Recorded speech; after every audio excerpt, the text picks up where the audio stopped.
Capítulo 4, Reencarnação. O limiar do infinito. Bom, vamos lá, deixa eu ver aqui, tenho 30 minutos.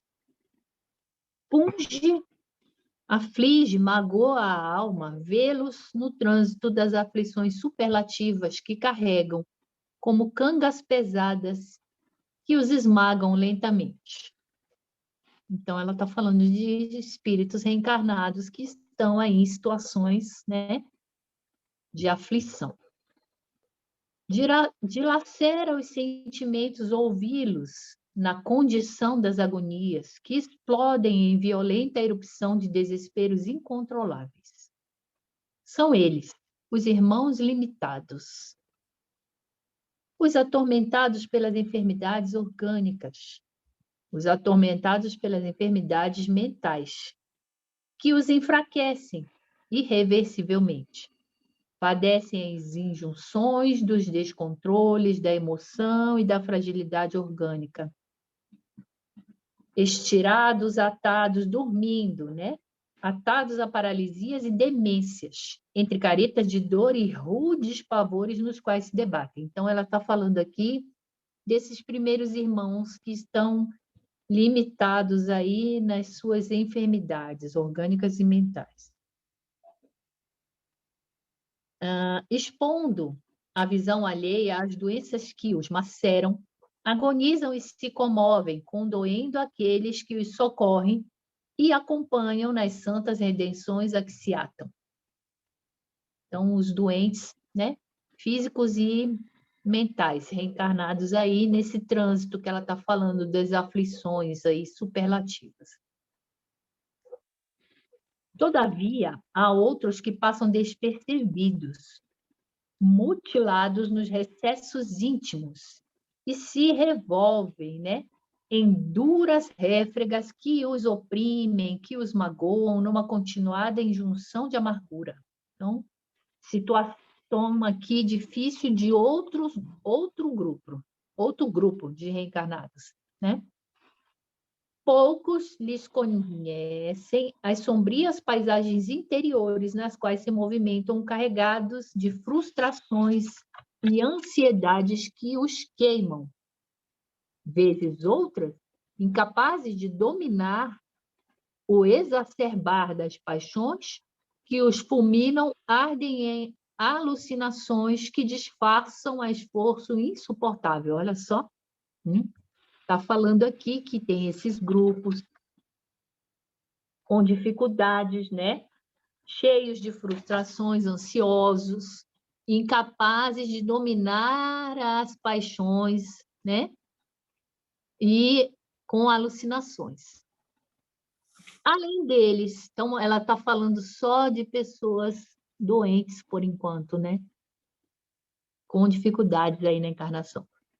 Além deles, os irmãos fundamente golpeados em si mesmo, convocam a atenção os menosprezados pelas dificuldades financeiras, pelas dificuldades sociais, em lares onde a miséria se fez morada, quando não se apresentam marcados pelo ódio e pela impiedade dos que os recebem nos braços da paternidade revoltada, ou maternidade ultrajada. Então, ela vem falar de outros grupos que estão sofrendo aí a miséria, né?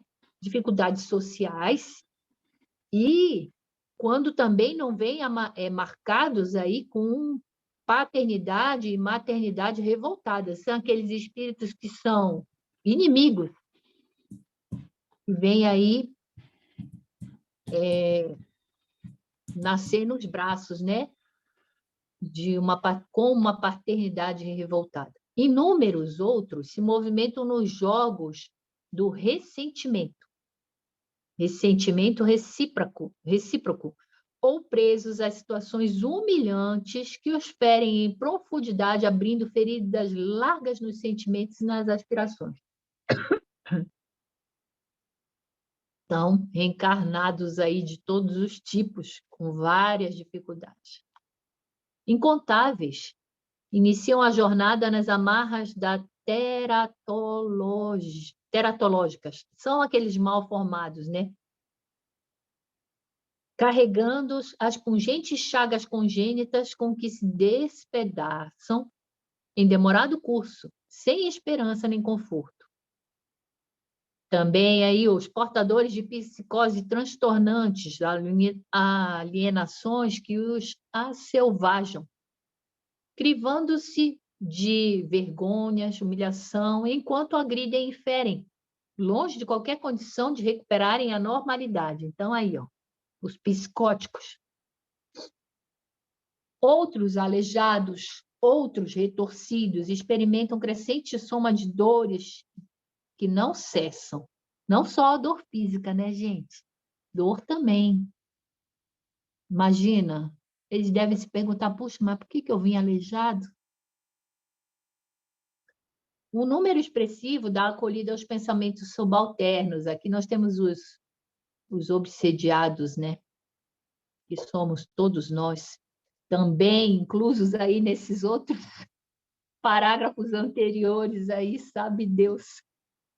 Um número expressivo dá acolhida aos pensamentos subalternos, vitalizando de esforços injustificáveis e espalhando miasmas das mazelas que a cada um sobrecarrega de azedume e acidez. Então, né? Aí os obsediados que muitas vezes os planos, né? Os planos assim de ruim, os planos ruins de assassinato, todos são travados do lado de lá. E aí depois são feitos do lado de cá. E aí muitos não têm o vigiar e orai, né? E somos todos nós também. E aí a gente dá acolhida a esses pensamentos aí, ó, pensamentos inferiores, que querem fazer a cisânia, a discórdia, querem, como diz o outro, ver o circo pegar fogo, né? Ei, beleza, gente? Até aí, vocês querem falar alguma coisa? Quer falar, Simone? Não, não, Ali, tá dando para acompanhar bem, tá tranquilo. Tá, então, olha, ela está dando para a gente, até aqui, ela deu para a gente vários exemplos de reencarnações que estamos aí, nós, inseridos no planeta Terra, nessas aflições superlativas, todos nós aí com as nossas mazelas. E eu vou falar uma coisa para vocês. Agora a gente vai ler o contraponto disso. Quer dizer, o outro lado. E depois a gente vai pensar, né? Qual será o lado melhor? Ó, em contrapartida, nós temos aí os estetas, aqueles, né? Quais argonautas? Estetas são aqueles que cultuam a beleza, sabe? Aqueles jovens, fortes, né? Quais argonautas? Quais marinheiros? Parecem uns deuses gregos, assim, os heróis gregos. Isso que é argonauta, tá? São deslumbrantes, os campeões da beleza, campeões da inteligência, da saúde e da fortuna. Tem tudo. Esses estetas têm tudo. Tem saúde, não é mal formado, não está aleijado, não veio com doença psicológica, está belo, bonito, saudável e rico. Botou aqui fortuna para ele. E o que eles estão fazendo? Desperdiçando energia, desperdiçando força na inutilidade ou nas batalhas da insensatez, criando alguns planos inditosos em que se comprazem, alimentando os jogos da usura, da ambição e os recreios que transformam em algemas da escravidão. É aquele abuso da necessidade que fica viciado nas suas próprias paixões, né? Vai criar algemas de escravidão com os seus desejos. E eles estão aqui, ó, os estetas, gastando energia e se comprazendo com jogos, com recreios que os vão escravizar. Certo, gente? Tá dando para entender? Aqui nós estamos num contraponto aos primeiros tipos de reencarnados. Então, olha só. Recreios que vão gerar, né, algemas de escravidão demorada, colocadas nos próprios pulsos. Outros passam de vitória em vitória, cavalgando o poder ou esgrimindo os instrumentos que os glorificam. Soldados, artistas, literatos, que se destacam e enriquecem as galerias de glórias dos povos e nações. Outros milhões resteiam com a ignorância, que experimentam as tarefas rudes, imediatas, nos campos e cidades, em mistérios fortes e exaustivos, enquanto outros tantos se exaurem, outros ainda se exaurem na ociosidade das praias, dos balneários, refertos, né, tem alimento, entre inúteis e libertinosos, num festival hediondo de sexo, de tóxico, de desgastes do corpo e da alma. Então, olha para onde está indo a sua energia. E agora eu fico pensando, né, uma coisa que eu fiquei inferindo quando eu li esse capítulo. Qual posição de reencarnado seria que seria melhor estar? Pode falar, Cleide, a gente não está. Seu som está desligado.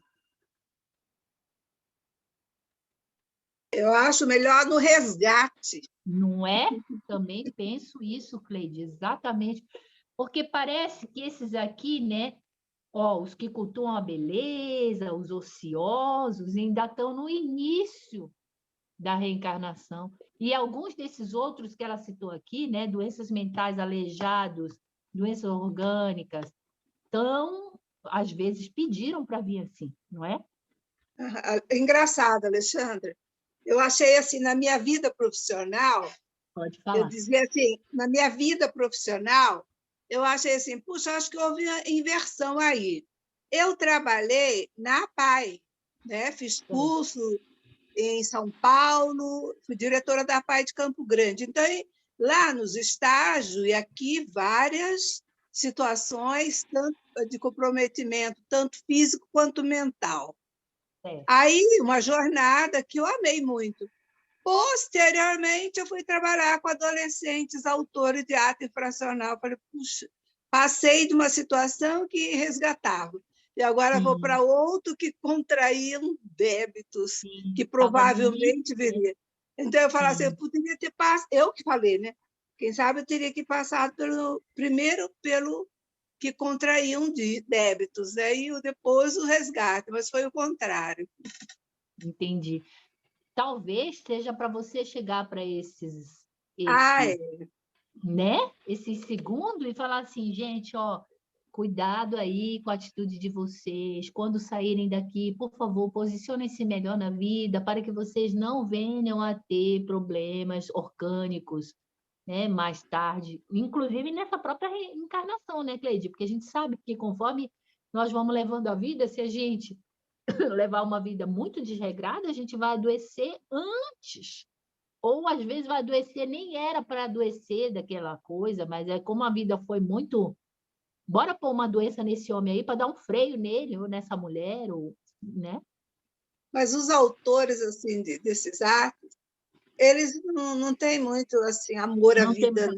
Não, eles não querem nem saber. Alguns até ainda falam alguma coisinha, mas eles não querem. Não dão valor.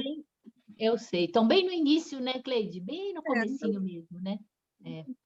Então, vamos lá. Uns nascidos nas imensas megalópolis e outros em furnas primitivas de sombra e barbárie. Para bilhões, os casebres insalubres das favelas, das palafitas, e para alguns os berços dourados e as rendas de fina tecelagem sob o amparo de criadagem especial. Centenas de milhões que iniciam a caminhada nos abismos da ignorância e do analfabetismo, e reduzido número que frui os benefícios da cultura, das ciências e das artes. Ela fica perguntando também assim, por que essa diferença toda?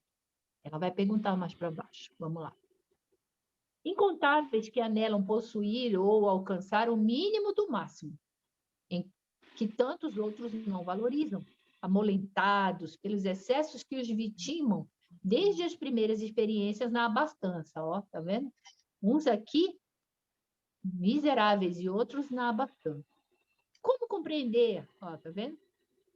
Tão extravagantes quadros que ferem a alma com invisíveis punhais ou que erguem o ser em júbilos nas asas das emoções complexas. Por que o excesso num grupo de homens e a absoluta falta no outro clã? Estes possuem haveres e não dispõem de paz, enquanto aqueles gozam de saúde e lhes faltam os bens materiais. Será provável compreender-se, será crível compreender-se que o Supremo Pai nos haja a todos criado no momento da elaboração do corpo para uma única vida humana, sendo tão variadas as circunstâncias e as contingências? A gente sabe que não, né? Não.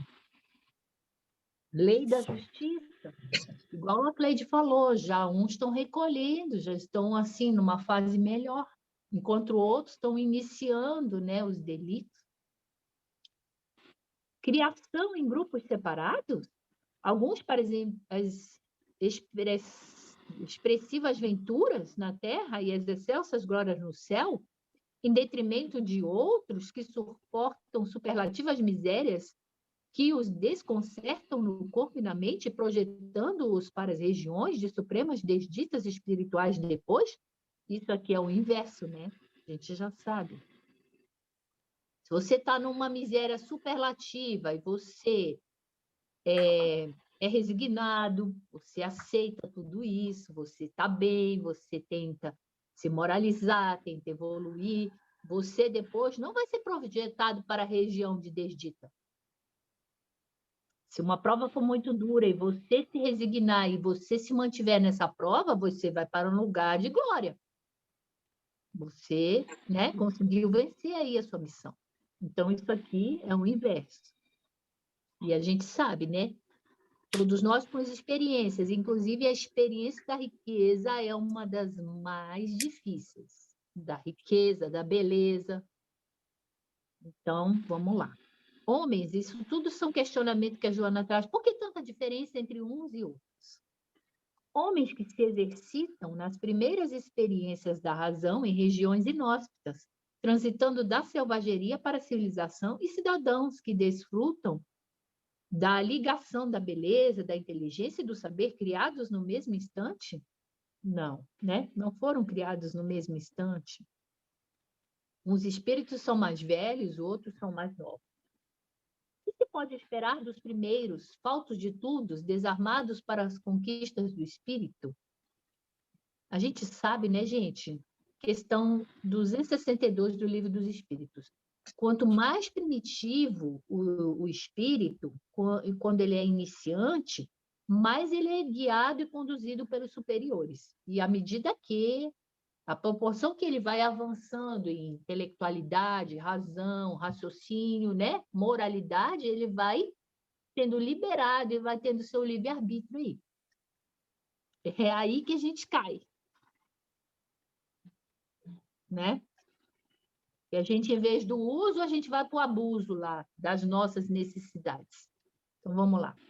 Constituem uns raças e povos privilegiados desde o começo em detrimento de outros que, milenarmente, são portas de acesso aos primeiros lampejos da cultura, da mente e dos sentimentos?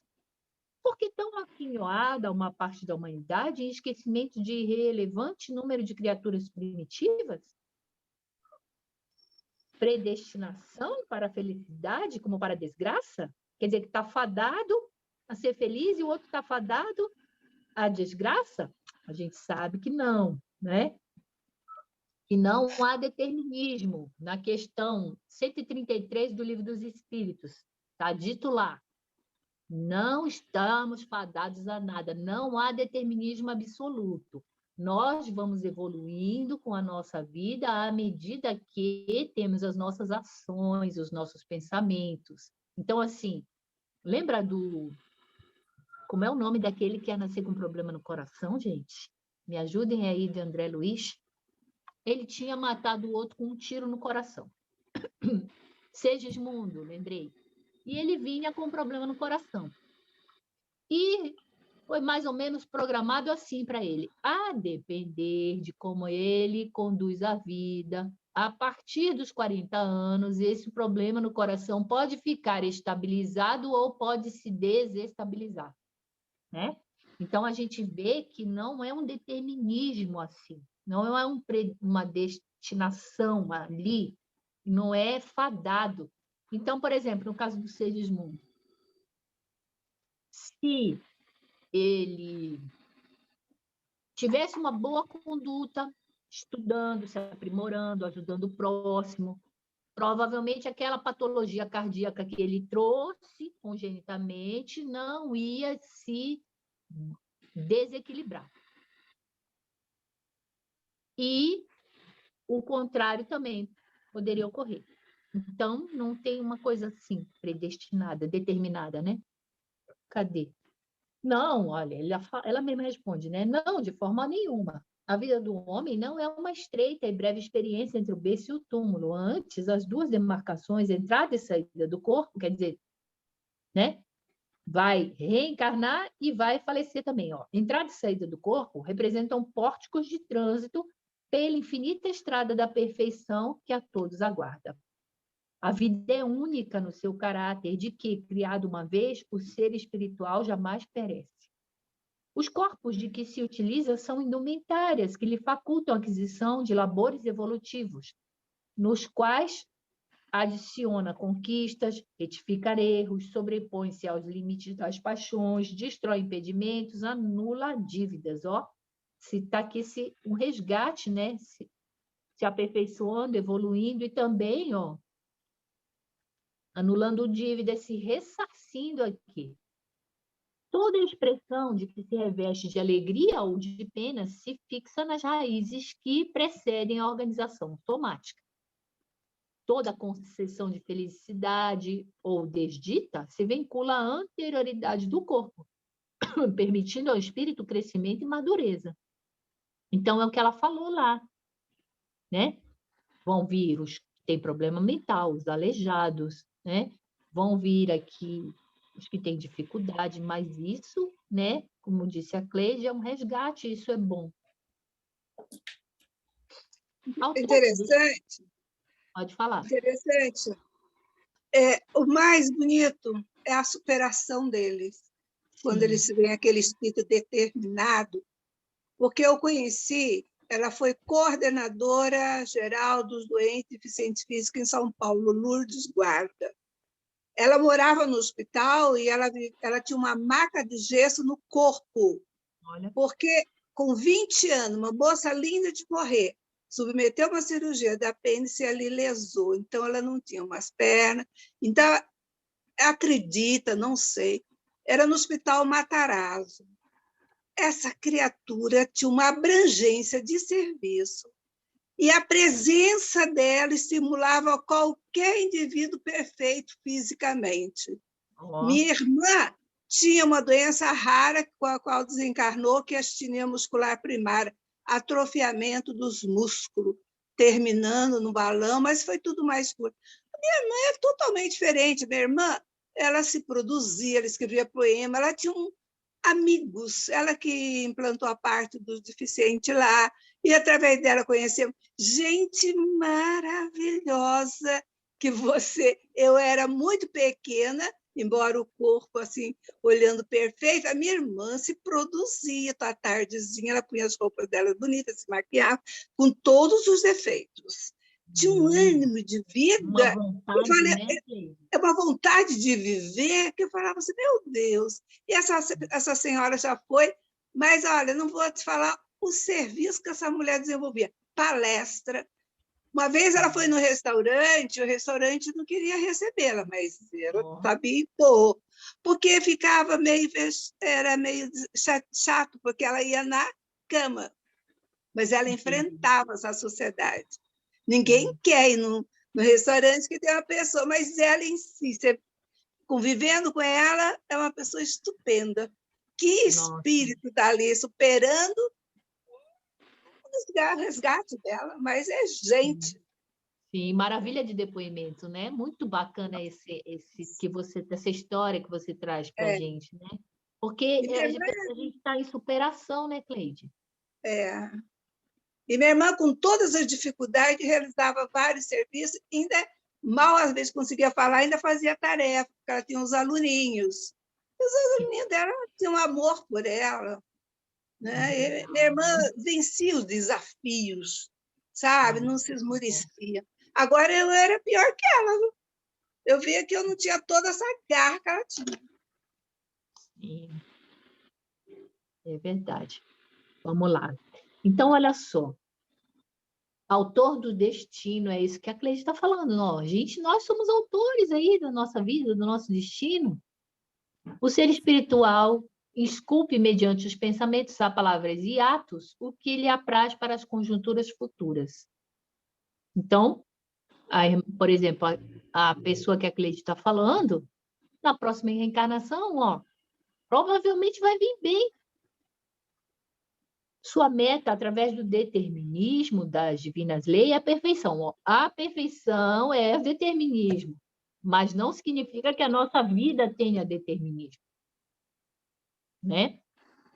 A dor e a desventura são-lhe o resultado das opções feitas, conseguidas à expensa da própria vontade. Na questão 259, a gente tem, né, que o espírito pode escolher o gênero de provas, né?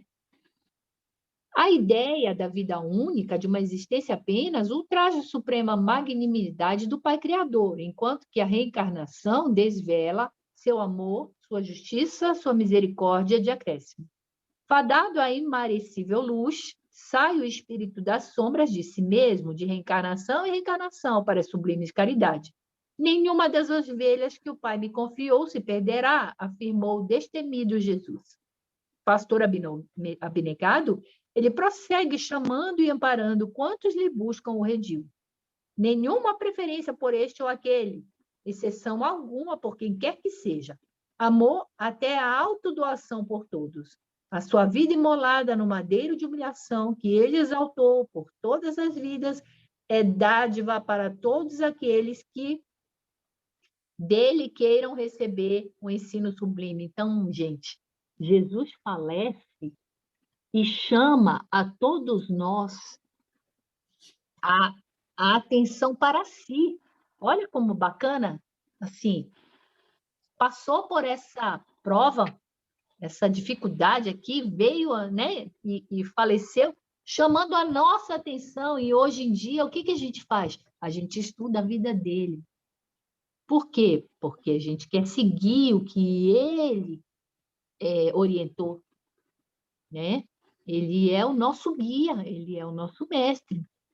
Então, a reencarnação é, pois, necessária para o crescimento do espírito, criado simples e ignorante, conforme ensinam os nobres instrutores da humanidade, Allan Kardec, neles refletindo-se o amor de Deus em regime de igualdade.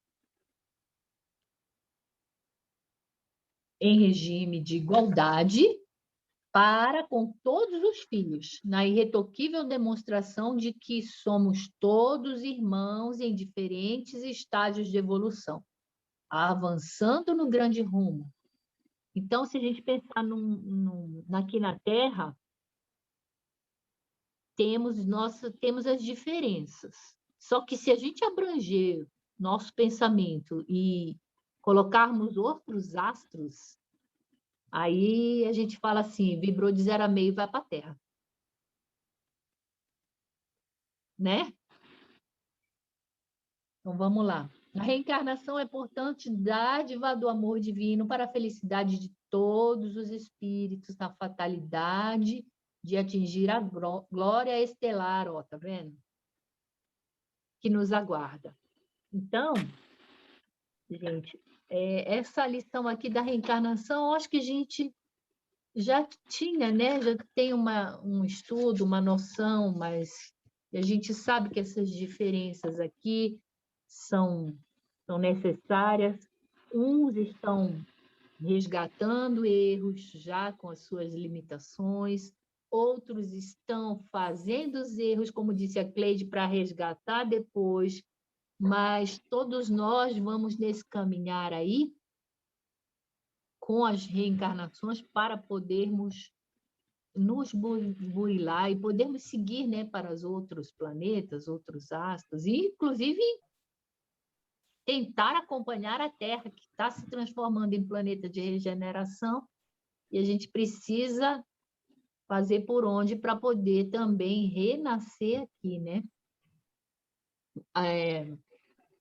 Alguém queria falar alguma coisa?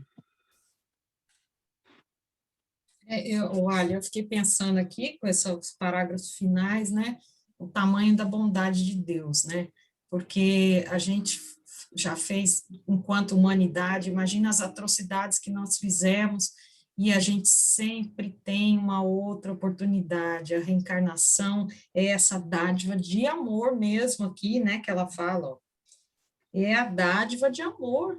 A reencarnação, isso que a gente recebe, essas oportunidades de estar refazendo o passado, né?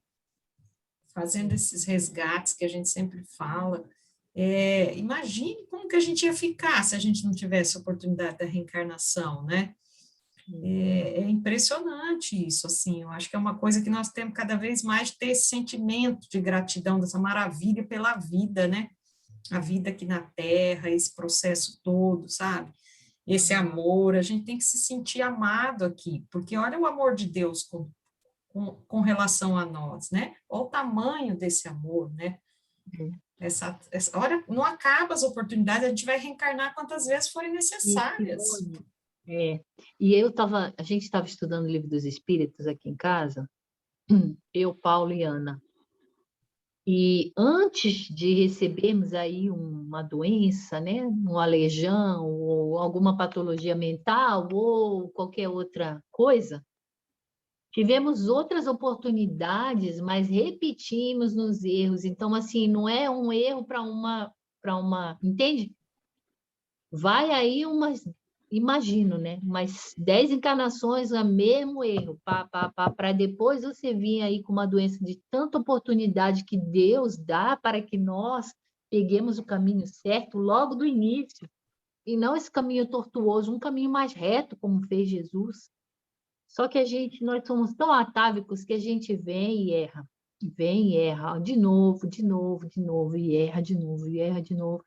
Teve um espírito, eu não sei se era a 21ª, me ajudem aí, história de Chico Xavier, que o menino adoeceu e começou a necrosar as pernas. Ah, mas vai ter que amputar as pernas. Ah, meu Deus, mas vai amputar as pernas, ele já não tem os braços. Agora vai ficar sem perna e sem braço. A mãe foi lá reclamar. Os médicos querem amputar as pernas do meu filho. Agradece, mãe.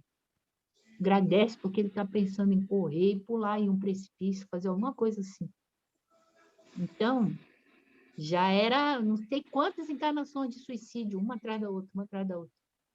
Então, eu vou ter que te cercear, porque você vai nascer só com a cabeça e o tronco, porque você só pensa em se matar toda hora. Então, uma vai ter que vir assim, bem cerceado. Então, para a gente receber isso aí, está no Livro dos Espíritos. A gente errou bem aí, hein? Não é só uma vez, não.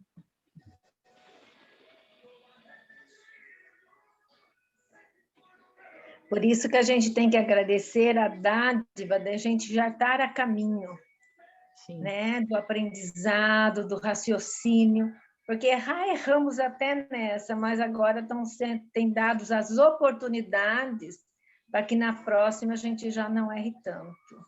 Sim, e inclusive, Cida, a gente pode errar nessa encarnação, a gente erra mesmo com os nossos problemas, né, as nossas coisas, só que nessa própria encarnação a gente já pode mudar alguma coisa. Sim. Né? Já pode mudar alguma coisa, fazer alguma coisa por onde, começar a trabalhar nosso íntimo mesmo, já começar a estender a mão para o outro, iniciando aí esse processo, mesmo que tenhamos nossos problemas na própria reencarnação.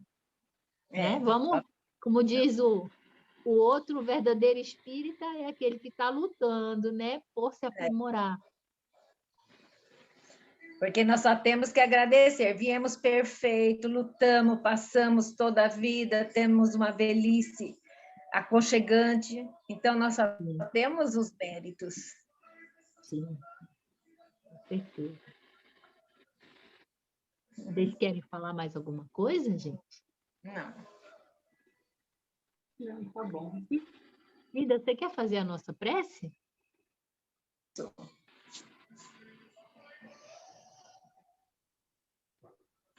Pai de infinita bondade, agradecemos todas essas oportunidades de estudar, Joana, Amália, Kardec, André Luiz, que veio nos abrir as portas e as mentes para algo diferente, que podemos conhecer e aprender. Para cada reencarnação, temos um amparo e conseguimos olhar os nossos irmãos à nossa volta e pensar, cada um está na sua evolução, e eu tenho que evoluir também. Então, com trabalho, com amor, com dedicação, com carinho, chegaremos um dia ao nosso Pai. Agradeço a vocês, agradeço aos espíritos que nos acompanharam nessa aula, maravilhosamente bem, para que eles também aprendam a cada dia a amar mais. Obrigada. Uma boa tarde. Obrigada. Obrigada, Cida. Gente, valeu mesmo pela aula de hoje. Obrigada, tá? Obrigada, Ali. Maravilhoso. Até semana que vem. Tchau, Sem gente. tempestade, né? Sem tempestade. Ai, meu Deus. Apesar de que ter uma previsão aí, né? Para o fim de semana. Mas o dia da aula foi engraçado, porque como eu estava muito, a semana passada, foi engraçado para não dizer trágico, né? Porque aconteceu muita coisa ruim. Mas eu estava aqui naquela hora da aula, a gente estava aqui junto, né? E eu falando... Liga já a gravação. Oi? Desligar a gravação. Ah, sim, obrigada. Obrigada, Rosângela. Muito obrigada. Ai, que ótimo. Gente, vocês são ótimos mesmo.